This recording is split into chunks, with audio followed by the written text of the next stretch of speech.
Hey guys, so in this video today, I'm gonna go ahead and show you how you could see your TikTok live rewards that you've actually received.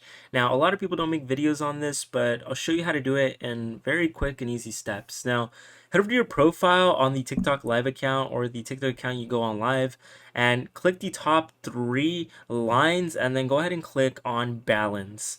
Now, when you do that, here you'll be able to see all of the coins that you have. Not only that, but you'll see the live rewards that you've accumulated through your TikTok lives. Now you can see here that these are all the live rewards that you can see here, and you can just set up a payment method to actually withdraw those.